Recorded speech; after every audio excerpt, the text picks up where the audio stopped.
que vous allez entendre, Nathan et Evan ne l'ont pas raconté à beaucoup de monde.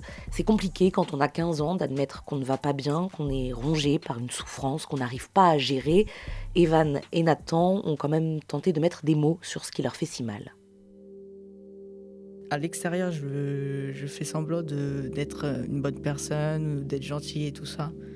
Mais en fait, c'est tout le contraire. Je me sens pas bien, quoi, à l'intérieur. ZEP, le podcast.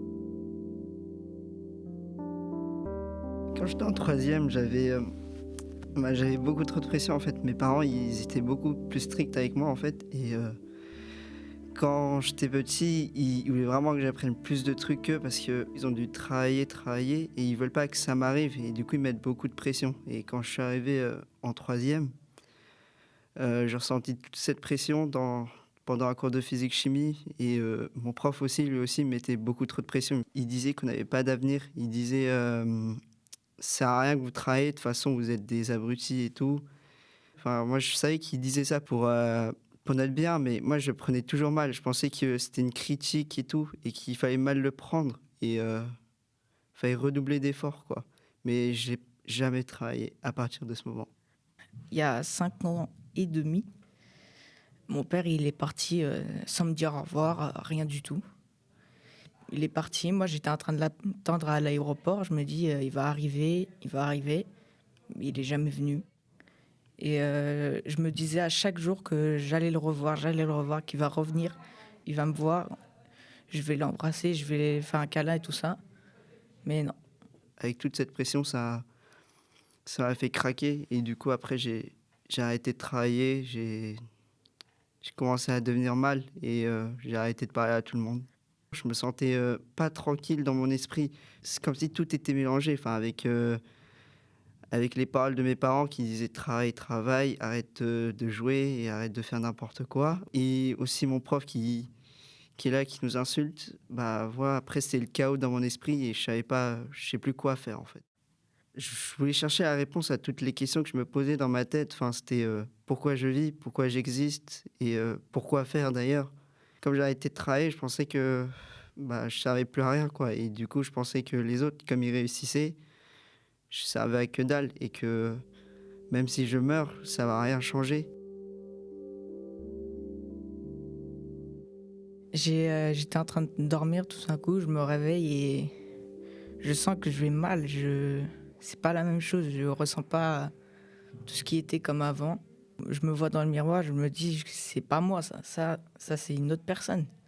Je me disais mais en fait qui je suis en fait.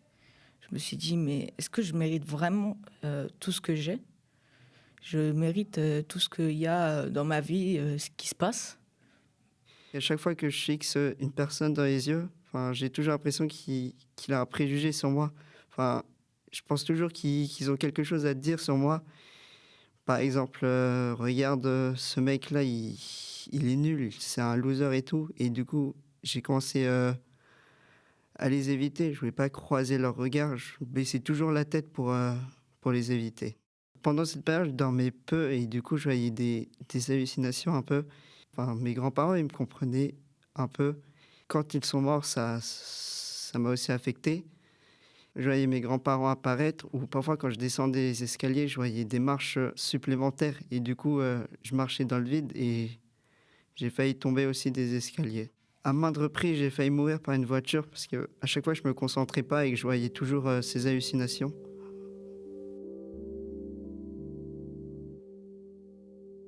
Pendant un cours de musique au collège, j'ai décidé de mettre fin à mes jours et du coup, pendant mon cours de musique, j'ai craqué encore une fois et j'ai pleuré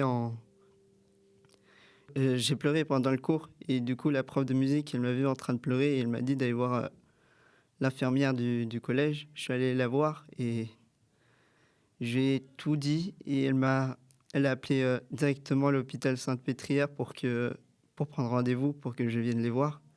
Quand je suis allé les voir, du coup, ils m'ont conseillé d'aller voir une psychologue qui m'a dit que je faisais de l'anxiété sociale avec la peur du regard des gens et une dépression à cause de toute la pression que mes parents me mettaient et La conséquence de tout ça, c'est que à chaque fois que je suis stressé ou que je ressens une pression, j'ai mal à la tête, ça chauffe très très fort.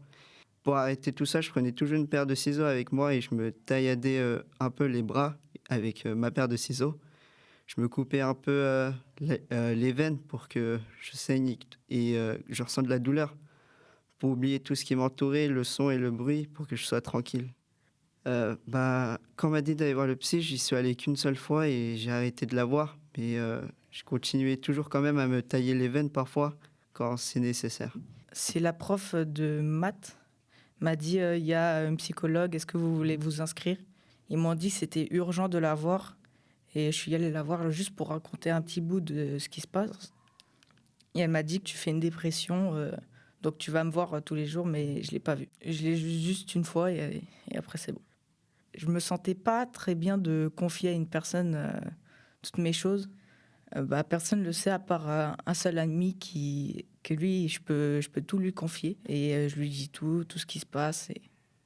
C'est le seul ami que je parle. J'aime pas me confier avec les psychologues. Enfin, c'est assez dur de parler avec une personne qu'on connaît pas de tout ce qui nous arrive. Et on a peur aussi de ce qu'elle pourrait dire, de ce qu'elle pourrait penser de nous. Et on le fait pas forcément. Ma famille, elle est colombienne. Et là-bas, ils ont eu une enfance, par exemple, ma mère et tout ça, ils n'ont pas eu l'enfance la plus facile au monde, à part que mon père, il m'a abandonné. Ça, c'est rien par rapport à eux. Parce que leur enfance, c'était vraiment la plus dure que j'ai vue.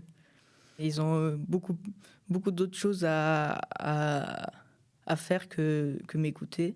Pour moi, je me dis ça, mais peut-être qu'ils vont se dire ah, mais non, il faut nous confier, nanana. Mais moi, je me dis pas ça.